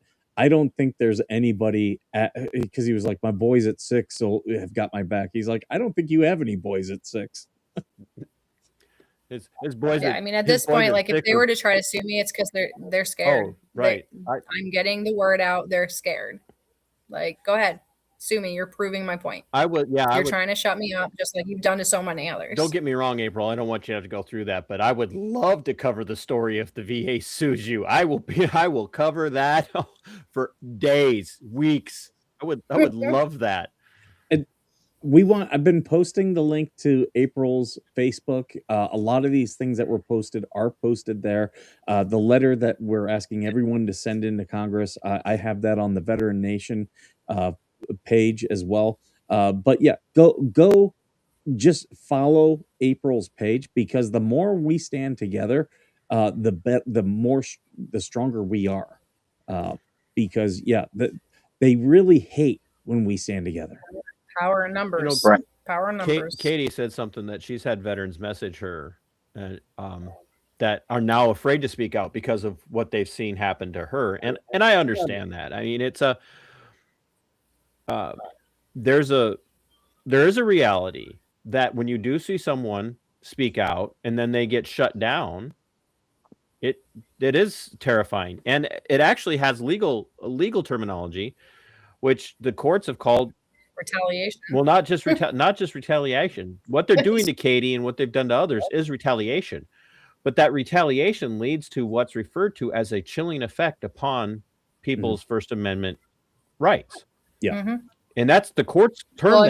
It has a chilling effect, and government entities know that, and that's why they do it, because they know, even though these people are probably never going to sue them, if they make an example out of the ones that are crazy enough to pop their heads up like the moles in whack-a-mole, if they can make examples of them, other people are going to be like, I can't afford this. I can't have my life destroyed.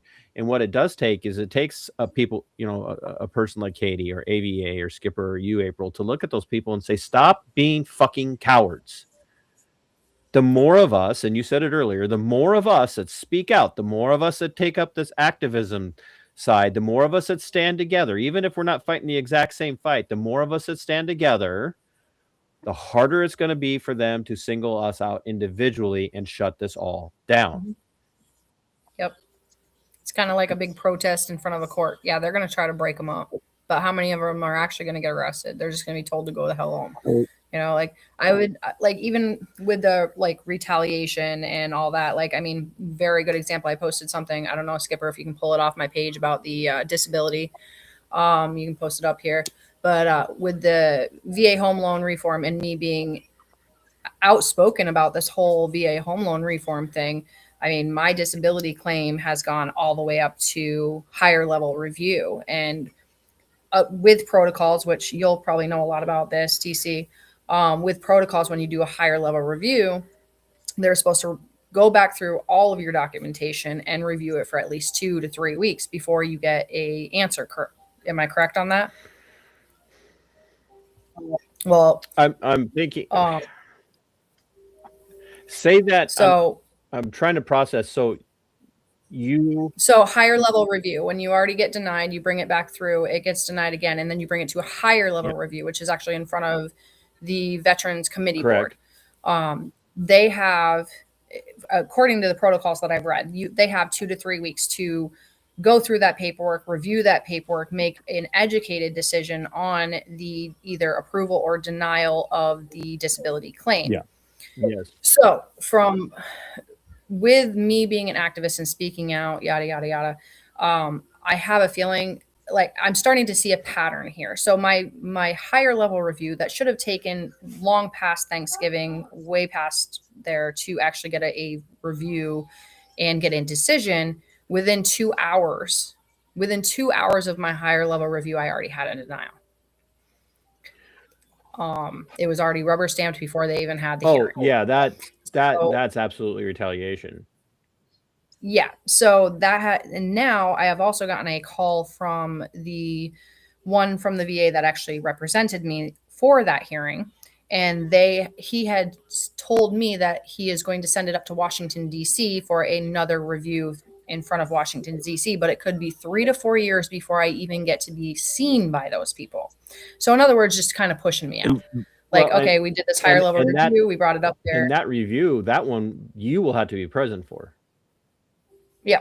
Well, he said that I can be present on Zoom or whatever else. But the case of the matter is, I've already been waiting 9 years for disability claim for my back so I can get health care insurance. That's ridiculous. And then from there, I'm still denied, still sitting at 0, not even any kind of this is a part of the reason. And now they're pushing out another 4 years. This is part of the reason why I want people to write letters, because the more we can get Congress involved in your case and all the people that have gone through this, the more attention you get from Congress, the more likely the VA is to back down. I've seen that before. Yeah, I mean, at this point, like, I can't, obviously, lawsuit-wise, I can't say, yes, this is what's happening. But the pattern of neglect and how things are coming together, I can't ignore either. So, I mean, I'm sitting here, I'm a voice to this, and I'm fighting every tooth and nail to get eyes on this VA home loan reform and get eyes on all these other veterans that are going through this. And at the same time, instant denials on disability claims. Like, it cannot be a coincidence. So, well, think about this. If it took them 9 years, or you're going on 9 years of waiting for them to approve it, it took me 6 years just to get the surgery I needed for my spine. Yep. I mean, I got one surgery done. It was right after the incident, but I had to pay for it out of pocket. The VA had nothing to do with it, and that was because I couldn't walk. Like, I had fractured and herniated one of the discs in my lower back, and it actually had my spinal fluid had spilled out onto my nerves and fried the nerves to my legs, so I couldn't walk. So I had to have surgery to repair it and then go through physical therapy to be able to walk again. And like, all this stuff is documented, but while I was in service, I had a sergeant that didn't like me much and did not write an LOD out for the incident. So I had sergeants write pretty much confirming the fact that this sergeant didn't like me and probably purposely didn't write the LOD, and that the incident did happen there. But yay. Sear says McCain was a total shill. He was no warrior. He's a guy that snitched on all of his buddies. He's also the guy that tried to burn his entire ship down, by the way. Right after the USS Liberty was attacked, he caught the forest all on fire because he did a wet takeoff. Yes, that actually happened. It was not a. Oh boy, Skipper went off screen. He's probably punishing Lucy. Yeah, I see that. I don't know who Lucy is. So, were you punishing Lucy again? I had a barking dog. Didn't want. I'm kind of surprised mine have been quiet. I did a podcast with Steve-O, and my dogs were barking the entire podcast. I'm like, man, shut up. But I got a big old Great Dane. You can hear him. He echoes through the microphone. So I do strongly advocate that everybody go and check out April's stuff and help bring awareness to her story. Definitely follow her Facebook page. If you can email or mail that letter into Congress, I have it posted up on the Veteran Nation page. I've also posted it here. I believe I have it pinned. It's got the email addresses and the addresses in there. It's just a simple form letter. We want to bring attention to what April's going through. And if you're willing to help with her bills, we've posted her Cash App and Venmo. Were you able to pull the other letters off from the group chat from the other veterans? so we can get those printed out and sent out as well. Yeah, we'll be able to do those offline. Well, actually, I would request that they send them themselves so that it's got their hand signature. For me, I did talk with AVA offline. TC, I need to talk with you. I'm sending a letter on behalf of Veteran Nation, so myself and AVA. If you would like me to do it, add Minnesota Black Robe Regiment onto that to our letter, so they can see 3 organizations sending that one letter. Way to ask me on the spot. That's great. Well, you can give me an answer offline, but we're doing that. Like, what am I gonna say? Even off air, like, no, I don't like her. She didn't bring the sandwiches out of the kitchen, so fuck her. Excuse me. Once you get the sandwiches, I'll send you some muffins. How about that? Bribery. But we are working with April as well on her VA disability percentage. You know, one thing for the audience out there, if you guys know a good VSO, it's always a problem. Like, so many VSOs are either overworked or just not good. So I would like to have a VSO that I can very quickly point to. However, many are like, oh, don't send anyone from outside of my area. I'm too busy. But if you find one that's willing to help. Well, and another thing that people have to remember too is that it can really vary from area to area on this. As we get ready to wrap up, is that most of your veteran service organizations under the VA are county level, and they are only as effective as the county will allow them to be. And and so if you get in a rural county which you do tend to see rural counties have far more veterans than urban areas, those VSOs are probably very strong advocates, but they are overworked. I'm the biggest county in the country. My county is bigger than the state of Rhode Island, and like our county, all of our services are down near the LA area. They only come up here to our local courthouse once a week, and they've only been doing that for about a year and a half. Yeah, they're just way overworked. And there again, it sounds counterintuitive to think that small counties, population wise, a small county would have more vets, but they do. They just do. Per capita, they have more vets than most large urban areas, and they have far fewer VSOs. And I know counties where they have maybe 2, maybe 3 VSOs to cover a huge county. You can't throw a rock in some counties in southern Minnesota without hitting a vet just walking down the street. So I see Katie's one. So Katie, we'll probably reach out to you. Oh no, I don't. I think you missed her what she's implying. Oh, without the title, yeah. She's a VSO. She just doesn't actually hold that position, and which is true, especially in Omaha. I'm sure she probably does more than the actual VSOs in the Omaha area. So I've had people give me a hard time because I'm not a VSO. I give people like, here's what you need to tell your VSO, and I tell them you need to tell these things. So I have no ethical obligation on limiting what I can say and what I can't say. I'm so sick of that argument on so many levels too, by the way. I just so tired of it. You can't do that. You don't have that official title. And I'm like, what? Like I'm literally not giving you legal advice. I'm just telling you what should be common sense. I'm not telling you that I could guarantee outcomes for you. I'm telling you what you need to do to try and get any kind of outcome. So shut up. I have helped 6 veterans get to 90 or 100%, but without me putting pen to paper, just telling them, go to a VSO, you need to tell them this, this, this, and this. And they've gotten 90 to 100%, 7 if you include myself. But Skipper has gotten multiple veterans permanently disabled when he was on active duty. Skipper is personally responsible for multiple people being permanently disabled. Nice. From traumatic brain injuries to back injuries. You don't want to know the whole story on that one.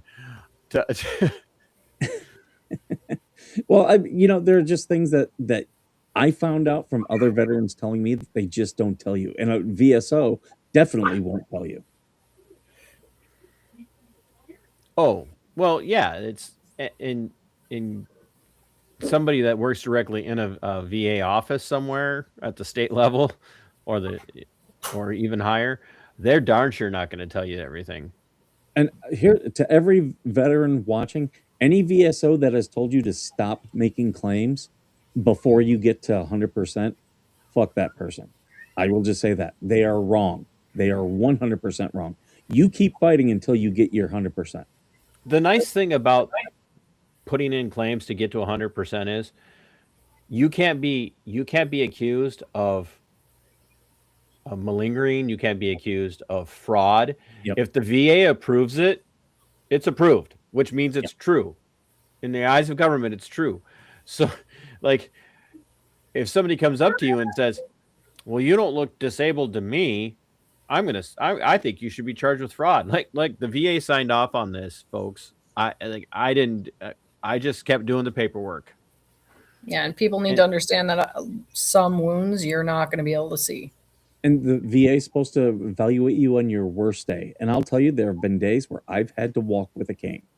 It has happened to me. There's been some days where I can't walk. So normally following one of your hot tub streams. No, that actually does make it easier. I will say that I got the hot tub back working. The guy sits in his hot tub so long his legs just melt away. I could use a hot tub, honestly. You do not want to get in Skipper's hot tub and do a stream. Not in that one. I said a hot tub. My God. Don't be putting words in my mouth. Although I'm sure we would much rather see you in the hot tub than Skipper. I doubt that. No, trust me. He's full Speedo and everything. It is not pleasant. It is not. Wait until I go on the cruise and I'll be doing streams from the cruise. You can't tell, like when you look at him, if the camera angle's wrong, you can't tell if you're looking in his belly or his top of his head. It's just terrible. I don't know if Larry's still here, but me and Larry will be doing a stream from the hot tub on the cruise. Nice. That's one of the reasons why I will not be on the cruise. And definitely not going to watch that stream. He says that now, people, but watch. You'll see his comments. No, I will not watch that stream. I will not watch that stream. What about I'm busy doing yoga? If I do yoga on the cruise? No. Oh, I'm there. No, I know. No, I'm there. I'm there. I'm there. Watch that. Ruben's right. The system fails to recognize that when you have chronic pain, your pain tolerance increases. Oh yeah. To a point where it will literally make you collapse to protect you from more pain. I've seen it numerous times. So April, give us a bullet point. Where can everybody find you, and what's the best way for people to help not just you but others that they run into? Honestly, follow my page. Like I said, all the other veterans are tagged in there.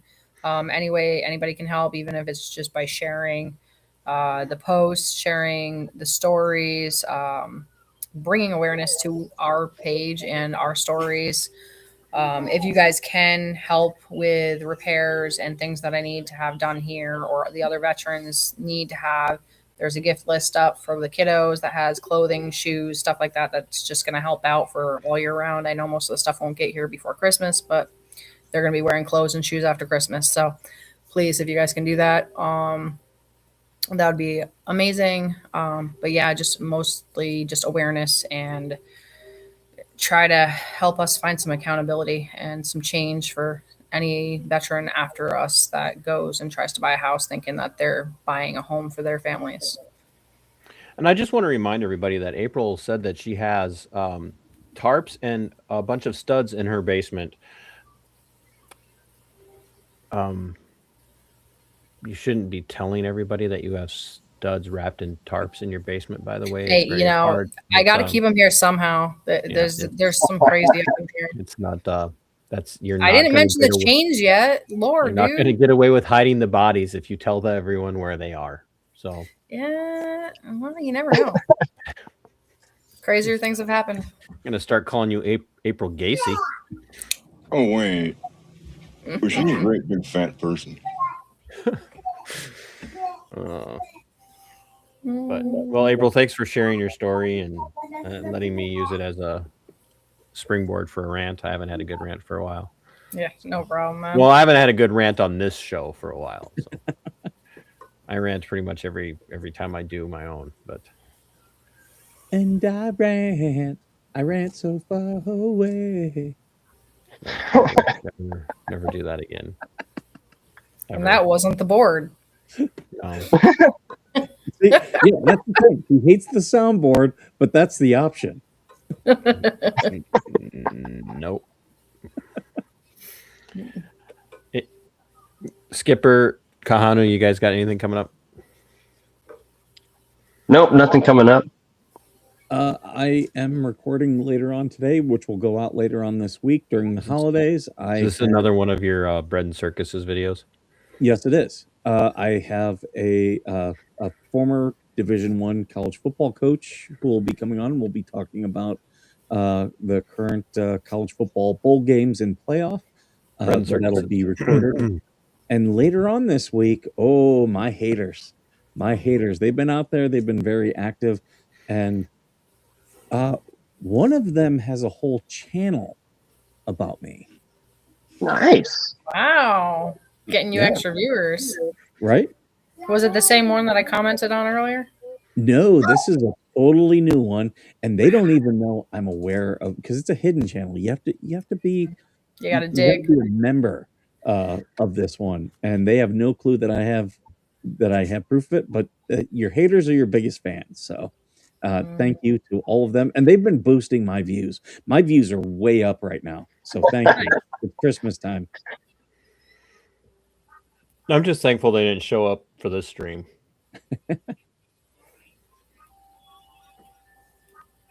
All right, guys. Connor, you promoting anything? No, I just want to say thank you to April for bringing attention to this another VA failure. We definitely need to get some more eyes on this. I'll be sharing your story out too, because it's pretty important. I didn't realize that I was in the same boat as you, and there's many others as well. Yeah, I mean, I've even written all the actual laws and protocols with page numbers on my profile. So if you want to go down and check it out, I just posted up this morning. But anybody needs any actual legal documentation saying, hey, these are the things that this loan was supposed to cover and didn't, I can shoot that over to you. I've done 5 years worth of research on this at this point. I should become an attorney, a real estate attorney myself, but it's just crazy. The whole thing is crazy. I don't know what I'm going to be doing. I needed to take a step away from my content for this weekend, because when you're covering some of these stories that I'm covering, it's especially coming into the holidays, it's overwhelming. But I don't know. For those people that are channel members of mine, the dash cam video from Trooper Ryan Moser from April 9th, the trooper that was doing better than 126 miles an hour when he paralyzed Blake Mosted. Channel members, that video will be up later today for you to watch, the dash cam of that, before I start doing breakdowns of that and accident reconstruction breakdown. I have the reports on the accident reconstruction. We're going to continue to cover Baby Haven's story. I also have two other state trooper involved, the Minnesota state trooper involved stories. Another one with dash cam that led to an accident. So we're going to be covering that as well. And so I do think that on Christmas Eve, because I am fortunate enough to have that day off with pay, I might do a cooking stream where I'm going to be making soup for Christmas Day and broachin. I think I'm going to make broachin live on the stream. You'll have to go through some of my reels on mine. I do videos on cooking through mine. Get some recipe ideas, man. I don't know what you're playing, Skipper, so. Just Christmas music. No, don't do that again. Yeah, don't play any Christmas music, man. Just no Christmas music. You need to limit the depressing stories that you do for no other reason than you get way too depressed, and then you're like a 13-year-old goth kid. I'm like, hey, DC, Merry Christmas. He's like, what is there to be merry about? The world is an endless void. I mean, fair, but that's just how I am in general. So, I mean, this one isn't any happier, honestly. I mean, it is Christmas time, and you got like how many families smoking cigarettes? Like, why would I go to the VA with all the conformists? I'm looking at April's Christmas tree, and I'm just like, bah, humbug. Oh, come on! It's got cute little elves on it. No. TC needs an elf on his shelf. No, I don't. Put it right here between your books. I'm gonna. My elf on the shelf is what I use to film my OnlyFans stuff. So.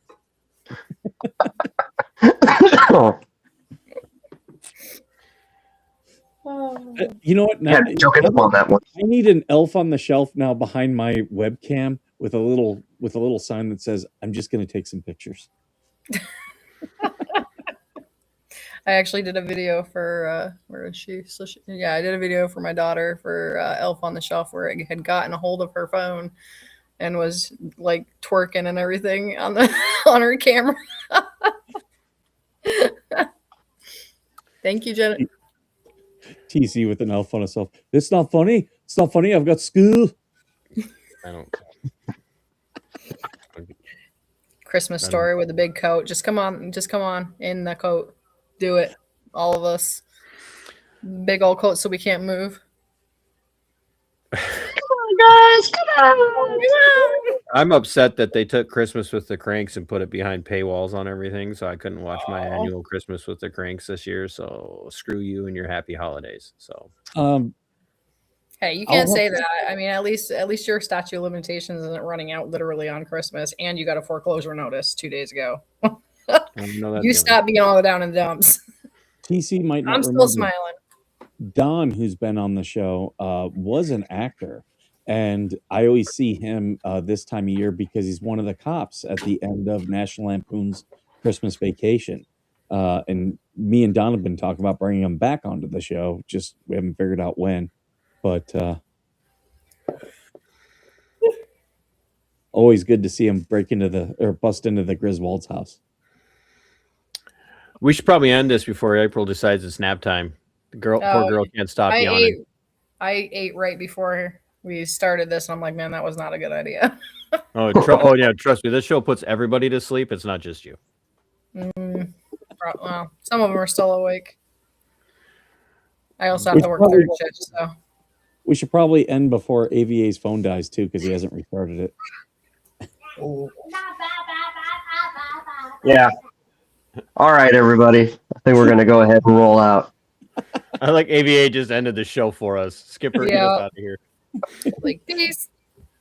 All right, guys. Make sure you go and you send the letters on April's behalf. Make sure you follow her on Facebook and share all of her posts. And if you can donate to her GoFundMe or Cash App or anything, please do that as well. Make sure that you subscribe to myself, TC, and AVA.